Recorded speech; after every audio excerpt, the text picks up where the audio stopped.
What's happening, Wargamers? Welcome to another episode of the Dossier, the Marvel Crisis Protocol show where we discuss new and exciting characters for Marvel Crisis Protocol. We share some thoughts on the character models themselves, the cards they come with, and how they might interact with the game. This is not the place for deep tactical dishing on this one. This is just sort of like a quick overview to give you an idea of the character and see if it's something you are interested in. So obviously take these potato opinion pieces for what they are, just some baked potatoes here. And of course, if this is the sort of content you like to see, check out my Patreon, patreon.com/AegisBrandStudios to support more content coming out. And if you want a chance to win an Earth's Mightiest core set, which happens to be the series we are working on right now, you can check out the relevant video on the channel and enter for a chance to win. So today we are looking at Crossbones' Merciless Merc, and I think if any characters have had a glow up in the Earth's Mightiest core set, this is the guy. So starting right off at the hop, let's talk about this model. One thing I've really noticed about this is that the models themselves, their proportions have gotten more interesting, and I don't mean that in a negative way or anything like that. I think generally speaking, the characters look better. They look taller. They look better proportioned to everything just in general. I really dig this Crossbones. I love the fact that he's just sitting there cracking his knuckles. He's got his gun off to the side. He doesn't. I always felt the first one looked sort of like awkwardly bulky. This one looks more in proportion with where he should be. Very simple model to put together. The details on it are great. Like everything is every detail where the white mask is, like the crossbones on him, all that sort of stuff. There's all details for it, so it's very easy to sort of like paint within the lines and kind of get what you need to get done with it. So I really, really do like this model. I think it's a big step up from the previous one in as far as looks go. Now, as far as the actual character card goes, so there's still not a whole lot on his card, but if we take a look at it, so you see his defenses 4-2-2. I mean, the 2 on energy and the 2 on mystic, they're a little rough. But 6 stamina, 3 threat, size 2, short move. He's still got that short move, which is unfortunate, but at least now he has ways around it. So he's got his he's got a gainer attack, his plasma beam. It is an energy attack, beam 3, 5 dice for 0 power with a wild skull pierce. So that's changing one defending character's crit, wild, or shield to a blank. So this is a huge step up off his builder attack on his regular card. His builder attack on his regular card was range 2. You combine that with a small base, short move. It's very hard to get him within range to actually do that. Range 3, right off the hop, that is double the range of range 2. It's 6 inches instead of 3. So already you're reaching out and interacting with more of the board. The fact that it is a gainer as well means that if you can get a couple targets, you're going to power up really quickly, which is really nice. So this is such a nice glow up on what he has. He's got a physical spender up close and personal, range 2, 8 dice for 4 power, and if the target is size 2 or less, the character throws it short.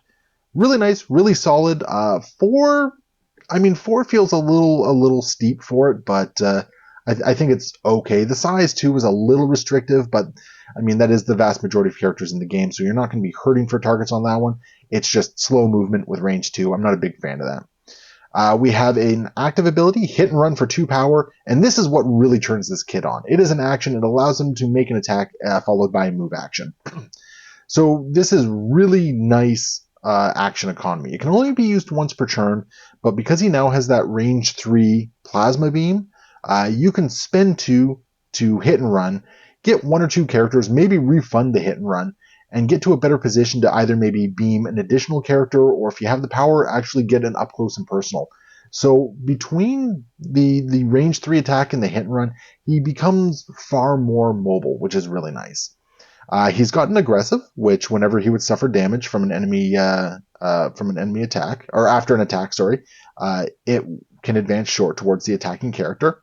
So I mean, it's one of those things where it only twigs on if somebody's attacking Crossbones, but I do feel that this one is a little bit more of a threat, so I think aggressive is going to play into his kit a little bit better. And then, of course, he has I can take this, or I can take it. It is damage reduction down to a minimum of 1, but he doesn't have to pay for it this time. It is a very simple kit. There's not a whole lot going on with it. He does lose a point of stamina on his injured side, it's important to note, but otherwise it stays the same. So it's a very interesting kit. I think it's a big glow up from the previous Crossbones. I do find this one is a lot more playable. I've got him on the table a couple times, and every time he felt like he was actually interacting with the game, unlike the previous Crossbones. Now there are a couple downsides to him. Any of the old Crossbone cards does not work with him, which is really unfortunate because I'm pretty sure they all call on Crossbones, specifically not Brock Rumlau. But I have to double check that one. The other really downside is that he doesn't interact with Sin's ability to activate Crossbones immediately after she activates. And I hope that's something that gets errated because I think that is a really nice little combo there. I'd like to see some more mechanics like that. So it's unfortunate that this Crossbones doesn't get to take advantage of that particular bit of tech.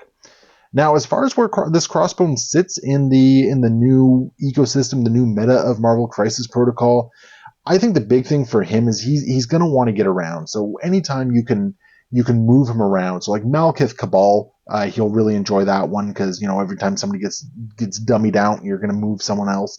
So he'll really get to benefit from that. Alternatively, you could even play around with him in Sam Spam because he's only 3 threat, very easy to slot in there. Whether or not he brings anything to Sam Spam, I think is debatable.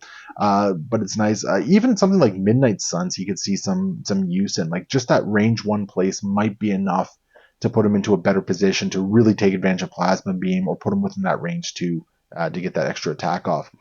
As far as power goes, he feels a lot less power starved than he did the last time around. And one of the problems with that is that like his other kit it wasn't power hungry, but it was so hard to get that power. And unfortunately, he suffered for it and just became a very difficult character to use effectively in it. You almost had to build around him, which was never really a winning strategy with Crossbones.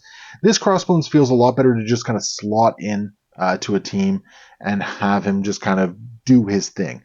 You sit him on a center point or objective and whatnot. His damage reduction, his stamina pool, he's going to be able to sort of hold on to some stuff. Obviously, he's going to go down to energy and mystic attacks, which is really unfortunate. But he can hold up well against physical stuff. And if you do give him the power, up close and personal is not a bad attack to throw out there because it does get some displacement on there for size 2 characters.